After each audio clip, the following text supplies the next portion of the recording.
The Lumeris are a society that revolves around trade, economic deals, economic growth, and doing business. Expansion and acquisitions are the bywords of their culture, and as an amphibious people, they are prepared to make money in any environment.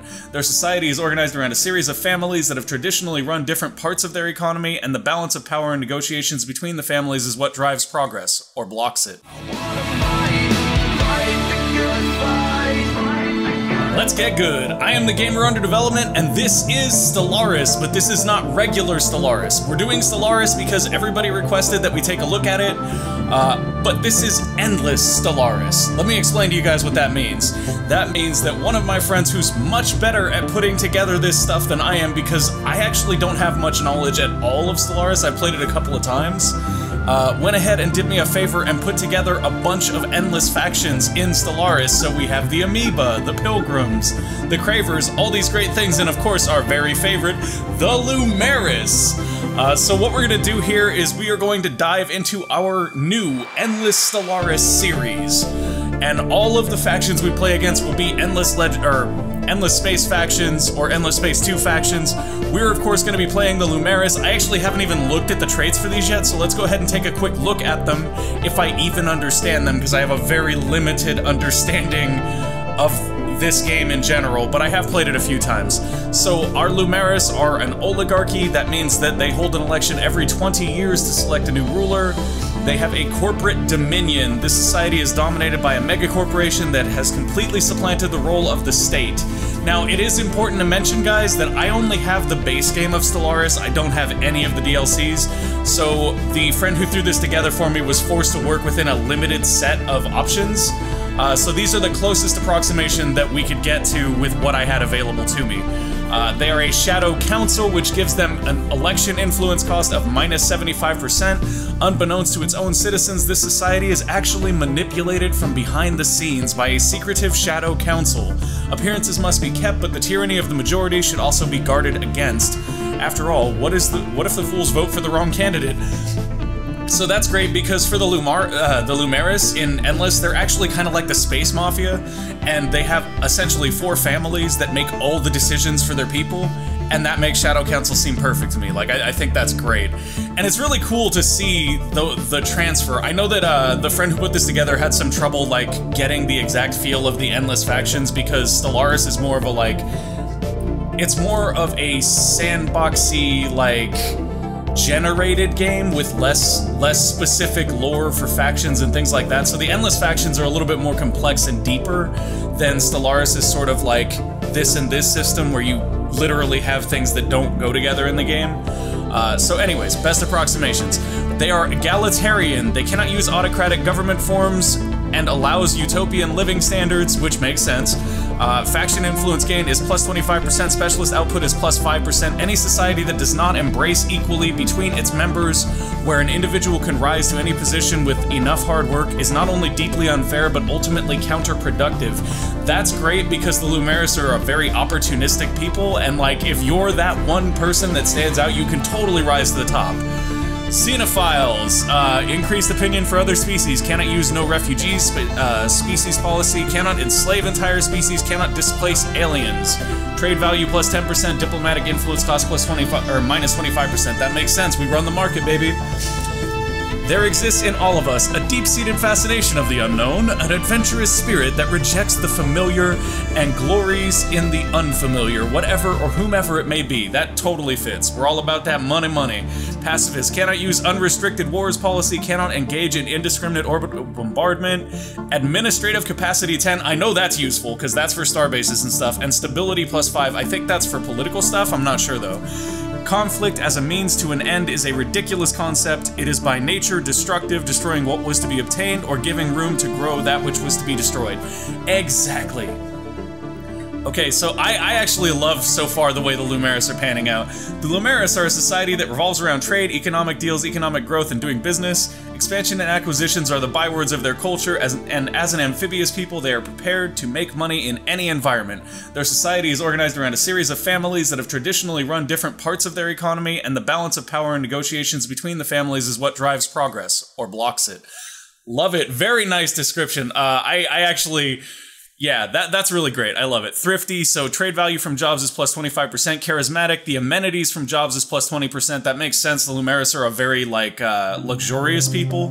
They like a lot of the money, okay? And I like a lot of the money. So together, we gotta like all of the money. That's how that works. They are deviants. Their governing ethics attraction is minus 15%, and they are decadent. Their worker happiness and slave happiness is minus 10%.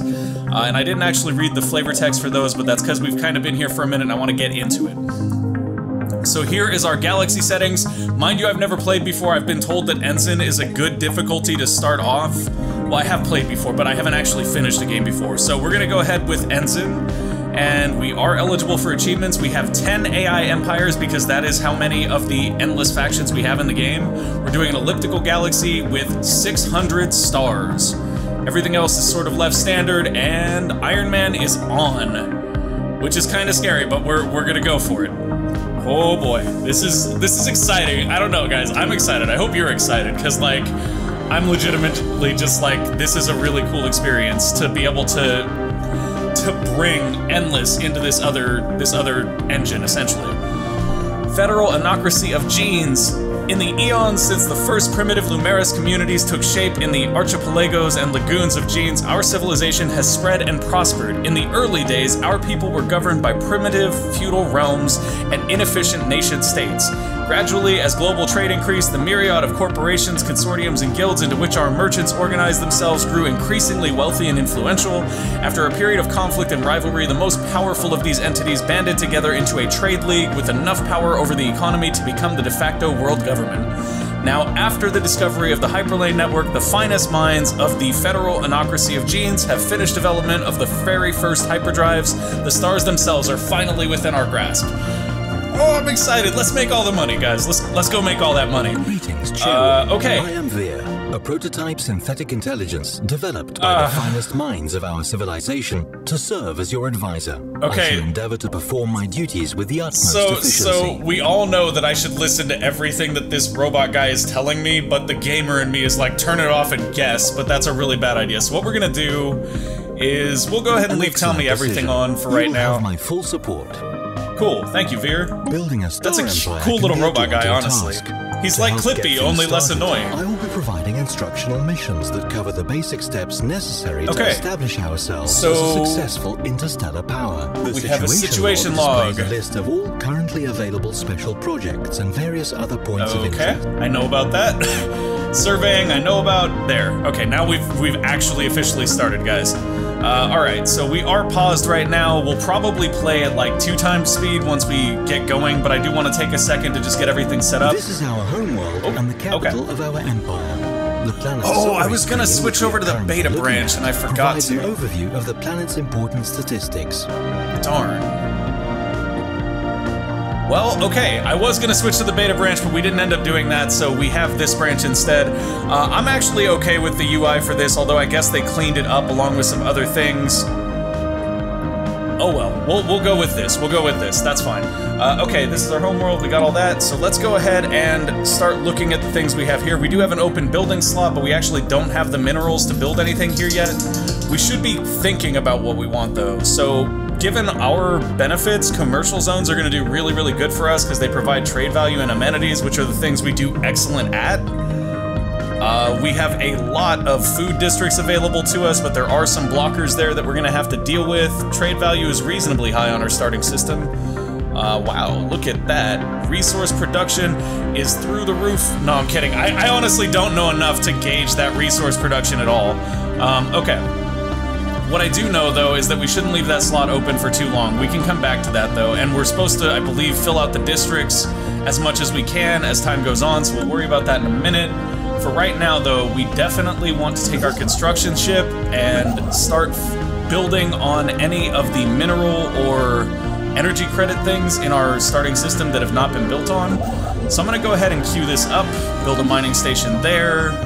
And that's all the minerals we have. So that's what I'm gonna do with that guy. He gets to build a mining station. Science ship, which is used to survey astronomical objects. Wow, Veer, you are loud, brother. You are loud. So we're gonna use our science ship to go ahead and survey some systems here. I think what I'm gonna do is start by surveying like the systems directly around us and sort of work our way out in a circle. And the main reason I want to do that is so that we can start building outposts and start building sort of a buffer defense zone for our faction here. So what we're going to do is begin by surveying this system, and then I'm going to have them survey this one, and then after that we'll have them come around and survey that one and that one. That should be all of the directly connected systems to our home system, and then we'll work our way out from there. Realistically, we'll probably get a second science ship by then. Okay. So, yes, we understand those. A planet needs to be surveyed in order to make its resources available. Okay, I know that stuff. I know most of that stuff. If you guys see me do something silly and you have tips, I am always open, because this is very, very new to me. Okay. It looks like that's everything we can do for right now, though, so let's go ahead and unpause it. And let's turn our speed up to fast. That's what we want to play at for right now. To overcome the vast I may turn it up distances that after separate that. Star systems, our scientists have developed the hyperdrive. This device permits travel at speeds far exceeding that of light between systems connected by hyperlanes. Okay. So you just told me something that I honestly don't need to know, because the reality is my ships are just going to do that. Thanks, Veer. Appreciate that. Okay, so we're going to play it fast here for a little bit at least, until I'm like sure we know what we're doing and we're kind of in the rhythm of things, and then after that we'll maybe go up one more speed. Oh, look, see, I already messed up, guys. I already messed up. We'll be directing our research efforts.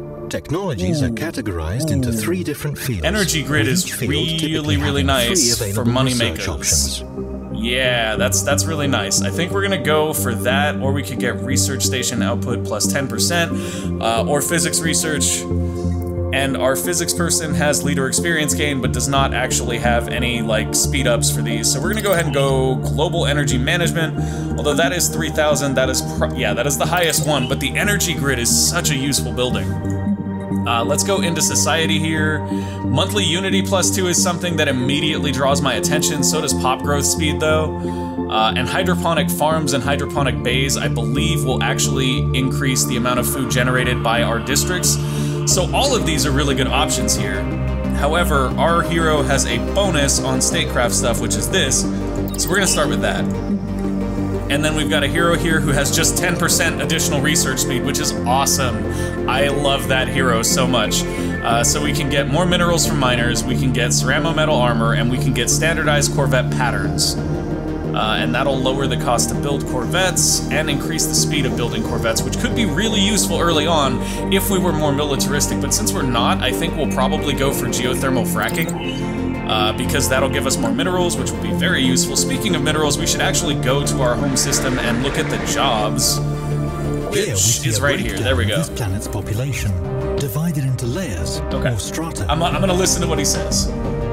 They can be expanded to view the job types within each stratum. Jobs use and produce different resources, and the pop working a job needs a certain amount of housing and amenities. A lack of either will reduce happiness, which can lower the planet's stability. Okay, so right here is our pop approval rating, and I think, yeah, so that's showing we have 8 available housing. There's currently no migration. There's no pop assembly capacity because we're not building robot pop, and we have plenty of amenities available. So basically, we just want to keep those balanced while we continue moving people into jobs that we want them to have. And it looks like everybody's kind of in their base jobs right now, which is fine. And I'm pretty sure we're going to want to increase some of these jobs as we go on, but for right now, they're probably okay. Alright. Just making sure I know exactly what's going on, guys. Like I said, I don't play Stellaris very often, and I don't want to mess up too badly. I am trying to learn. So once again, if you have tips, I'm all ears. The minerals and strategic resources of the object. Yes, we know what a mining station is for, Veer. Thank you. Thank you for telling us something ridiculously obvious. Worlds sometimes possess unique properties that make them valuable objects of research. So this is interesting. These physics, society, okay, so that's just talking about research stations. Research stations can only be built within our borders and have an upkeep cost in energy credits.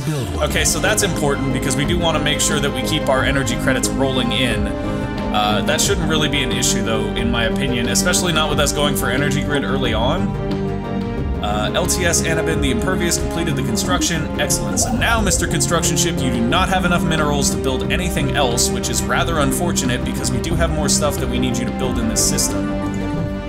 Once we have enough resources, we can just be like, build mining stations here, but we don't have enough for that, so we basically have to wait. But we don't have to wait with him just sitting there, because that's kind of useless. Instead, what I'm going to do is I'm going to look around at the available planets here that we have not built stations on and try to see if there's any more mineral stations, because I generally focus on mineral and energy stuff first. Alright, so let's take this construction ship and we're gonna go build a mining station here. He can't do it. He can enter orbit though, and then the next tick of minerals he should be able to do it. So that'll be fine. Let's do that. Boink. Did we get it? Not yet. Tick, tick, tick. Come on, there we go. There's the next tick. Let's go ahead and build a mining station right there to get us some more energy credits. And then while we're at it, let's see what else we can potentially build. I know we can do stuff with alloys as well, but I'm not entirely sure what alloys get used for. They get used for ships, I know that much, but I think they also get used for star bases, or outposts rather. I don't know what they're called in this. They're star bases or outposts or whatnot. They're essentially control buildings for different systems, but we can't do that until we fully scanned a system anyway, so that's fine. Once this is fully surveyed, we'll probably move over here and place an outpost if we can. If we can't afford to do one, we'll just keep building stuff in here. Look at that, 14 trade value on our home system is really nice, I think, because I don't remember having a lot of trade value on my home system with other factions. Anyways, I think that's awesome, because we're the Lumeris, we all about that money, yeah, yeah. Okay, so Empire Sprawl is currently 13, we own one system, 24 pop. I am trying to find the admin cap. Where's the admin cap? Because I know that that's like a thing we need to keep in mind. Oh, it's right there. Admin cap is 40, and yeah, we're fine. We have 13 administrative capacity remaining, I think, before we start to have issues. And I believe our survey on this system just finished. Yes, yes, no. It's considered an unsurveyed system. Research completed, did it? No, construction completed. Okay, I will figure this out, guys, I promise. I am learning. Alright, so with construction completed, we do have enough minerals to build another station, and we have not finished surveying yet, so we have a choice between engineering science, engineering research or physics research, and I think we'll probably go with engineering here first, and then we'll move on and get that physics afterwards. We'll get all of these anyway, just by waiting for surveys to finish. One of the things I think is really, really interesting about this game in comparison to Endless Space is that we can't actually move military fleets into unscouted systems. I'm not sure how I feel about that, though. I would be interested to hear you guys' opinions on that. Current Navy size is limited, but it can be increased by researching new technologies, owning additional pops, and building starbase anchorages. No admiral has been assigned to our starting fleet, so if we have the energy credits to spare, we may wish to recruit one. Actually, that's a valid point. We have 200 energy credits, and we have a starbase that isn't doing anything, and I think I may have already sort of done something wrong in that regard then, because one of the things we want to do is as soon as we can afford to mark star system ownership, yes, and are most often tasked with producing all types of ships. Manage our trade routes via the starbase interface as well. Oh, okay, cool. So one of the things I think we need to do right here is, A, we have those private colony ships. I love those. All the colony ships for all the energy credits. Very, very nice. I think we need to build not a construction ship, a science ship, and we actually have the energy credits, so as soon as this science ship comes out, we can buy a hero, or a leader rather, to put at the front of that, and in order for us to do that, we have to find the leader part of the interface. I am still learning this, I'm sorry, there we go. Leaders, okay. So we can look at potential science recruits here and see which ones we want. We do have this scientist that has plus 25% experience that we could replace in their slot. I should see what kind of research they're doing, though. Where's our tech? They are doing physics research, so if we can find a new leader that is better at physics research, we can always replace them. Yeah, so one of these guys would actually be excellent. And now I want to see what they're actually researching currently. Yeah, see, they're researching field manipulation. So what we're gonna do here is we're actually gonna go into leaders. We're gonna recruit this person that has plus 15% to field manipulation, and we're gonna assign them to our physics research instead of the 25% experience guy, because we can actually put him on a science fleet. No, that's the wrong thing. Good, come on.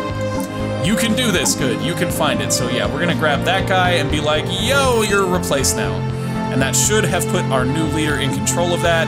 It did, and now this should go a lot faster. And we'll have that other leader for as soon as our science ship finishes. That way we can start to survey systems on this side without having this ship have to go all the way around. Okay. See, I'm not as terrible as it might seem. I am getting used to the interface. It has changed a little bit over the short time that I've played this. Like, I started playing this, and then they did the big update where they changed the way the districts look and work, and I was like, oh, okay, thanks, guys. Totally understand this now. Alright. Still not able to build anything here because we'll need more minerals for that. Building a mineral district or an energy district here might actually be a good idea. The Alaris starbase has finished its construction queue. Okay, so we're gonna pause that real quick. We're gonna jump down to this new science ship here. We're gonna go ahead and say, hey, guess what? That's your new leader. And then I would love for you, instead of sitting there doing nothing, to come out here and survey this system and then survey this system. So that's gonna mean that the last couple of orders that we gave this guy are not actually that pertinent anymore, so no. So survey that system, and then survey that system, and then once you're done with that, I would actually like you to potentially begin expanding outward. The question is, which direction do we want to expand outward? We have a single choke point here for this little string of stars, and we have a single choke point here for this string of stars and this string of stars, so we want to probably get both of those. But I think since we're going to end here, we'll just have him survey this first, and then come back and do these. I think that'll be just fine like that. And I like to try to queue up as many of those things in advance as I can because I have a tendency to forget that they're going on, and then it's like, oh, yeah, that ship needs to do things. So I'm trying to be better about that as well. Okay, that all looks fine. Building districts cost minerals as well, so we definitely want to increase our mineral generation, although our energy credit generation right now is actually pretty low too. So that's something to consider as well. Okay. Tick on time, let's go. So this isn't so bad. Like, I actually shied away from Stellaris at first because, like, it is kind of real-time, and I'm not necessarily the best at real-time strategy because I kind of have to think things out and look around a lot. Begun their work. Good, good. Let them work. Okay, pause this up. And what did we just get an exclamation point from? Oh, that was just because we clicked on it. Okay, cool. We have this physics place we want to build. However, we should see if this is surveyed yet. It is still not completely surveyed. Like, for the longest time, guys, when I was playing this with a friend, I was like, how do you even know if a system's completely surveyed? It's because those names turn bright white, which they haven't yet because they're not done. So now we're just going to let everybody tick away and do their jobs. I do like the pause and play mode. That isn't something that bothers me, but I was really terrified of the game when I thought it was all real time. I can't help but notice that our Navy is a bit on the weak side. We are certain to face many threats in the galaxy. Remember this? Okay. So let's go look at the shipbuilder. There we go. Nope, the ship designer. Ship designer, please. Ship designer. Okay. So we have auto-generate designs turned on right now. We're gonna turn that off because I actually love playing with designs for stuff, and I'm probably gonna make us a terrible ship here, but it'll be okay. Now, I think, if I recall correctly, what I ended up enjoying the most as far as weapon slots and things go is going for something like this. I think it was this. Yeah, there we go. Although, what is available? This is a point defense slot, that is a small weapon slot, and then G stands for... I don't know what G stands for, but I'm pretty sure it's basically missiles. Okay, so our ship actually doesn't have particularly the design that I like, because I like going with a whole bunch of missiles if we can. Mainly because the thing I noticed about the missiles is that they ignore, if I'm not mistaken, they ignore the shields and the things like that. No, the nuclear missiles don't. They just go straight through. Okay, that must have just been the faction I was playing before, guys. I am learning a lot, so please be patient with me. Plus 100... No, there we go. That's what I'm talking about. Plus 100% shield penetration, plus 25% hull damage, and I think the reason for that is because they have bad tracking. The catch is that if you, like, manage to attack a static thing, like a starbase that's not moving or something, these are obviously going to do ridiculously more damage.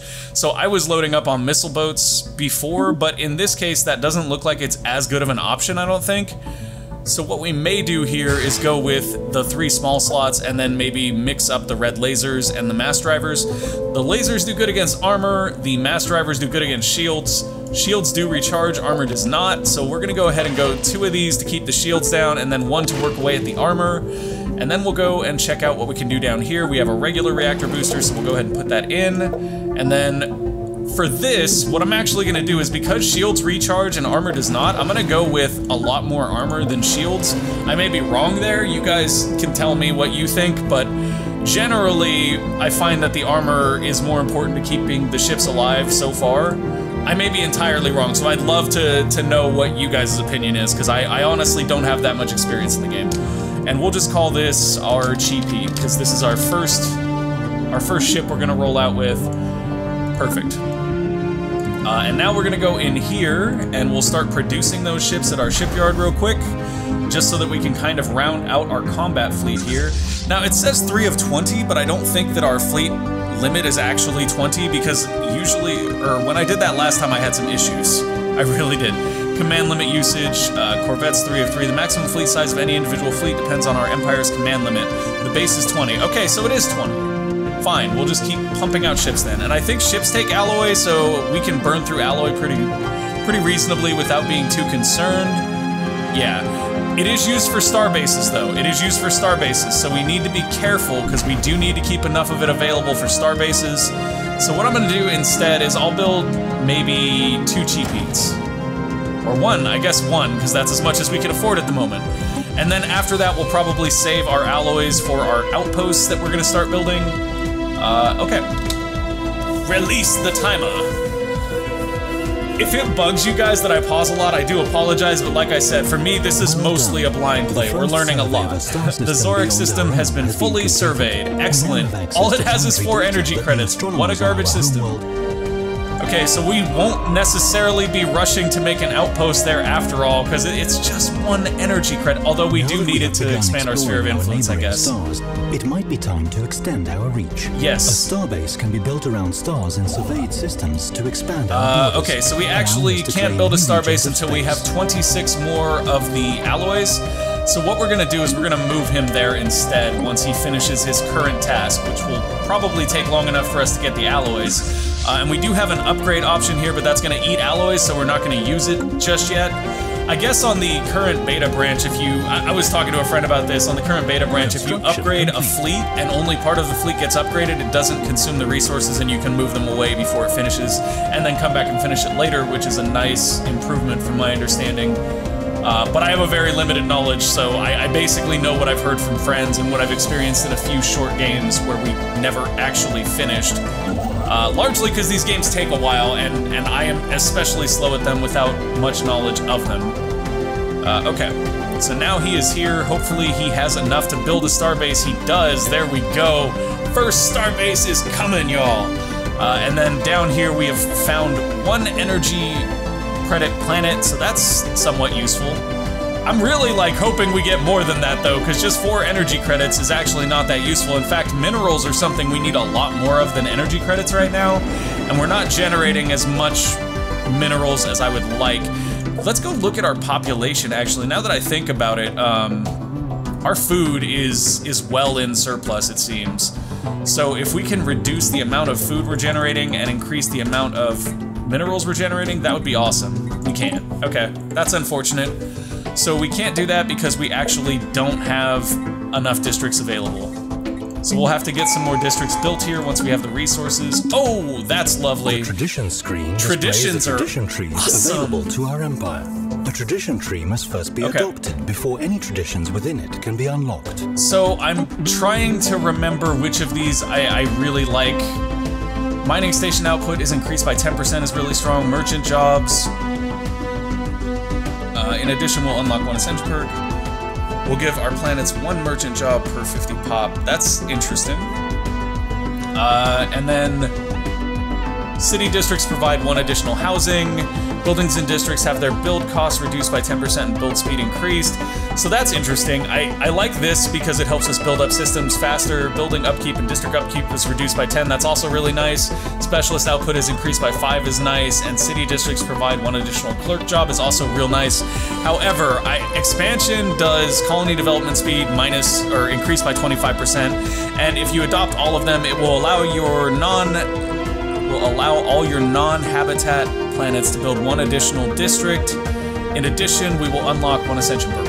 Okay, so that'll give us 1 additional district, but the thing I'm more interested in is the reduction in starbase influence cost.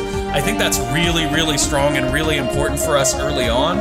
And then Harmony over here, I think, actually increases the amount of unity that you generate at some point, which is very, very useful. No, it doesn't. Okay. I was reasonably sure that was a thing, but I'm guessing I was wrong. In that case, I'm between prosperity and expansion here.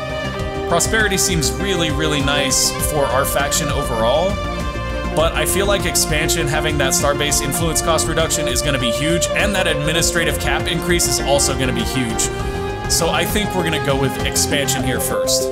That makes the most sense to me, so we're going to do that. Now that we've unlocked that, we should have colony development speed increased by 25%, which will be useful when we colonize our next planet. But as of yet, we haven't found another planet. We are up to 7 energy credits in Vertium, though, which is nice. Okay. I'll let the time tick on. That is where the frontiers of our domain now lie. Construction complete. Veer, I love you, man. That was funny. Far out. That is where the borders of our empire now lie. That was beautiful. Very, very nicely done, Veer. You, sir, win the dad joke of the day. I guess it's not even a dad joke, though. It's like an 80s reference. Anyways, guys, unfortunately, we are out of time for this first episode. Maybe we'll play at a higher speed in the future. Let me know what you guys think. Should we turn the speed up? Since we can pause, like, what should we do differently, or is everything cool? Because I've never really played Stellaris that much, and this is the first time we've really recorded it. So I will definitely be looking in the comments for your feedback on things to change, things to do differently, etc. Thank you guys for watching. I hope you enjoyed the episode of Endless Stellaris. That's what we're calling this series. Go ahead and click that like button if you did. And if you'd like to see more, click that subscribe button and ding that bell notification symbol, because otherwise you will not get notified when new episodes go up, and Veer will be very sad because you won't get to hear any more of his great 80s reference joke things that are hilarious. Thank you guys again for watching, and if you enjoy the factions as we're playing them, or just the lore that I'm explaining as we go, definitely check out Endless Space as well. It's another great Space 4X. Peace out and have a wonderful day. Bye!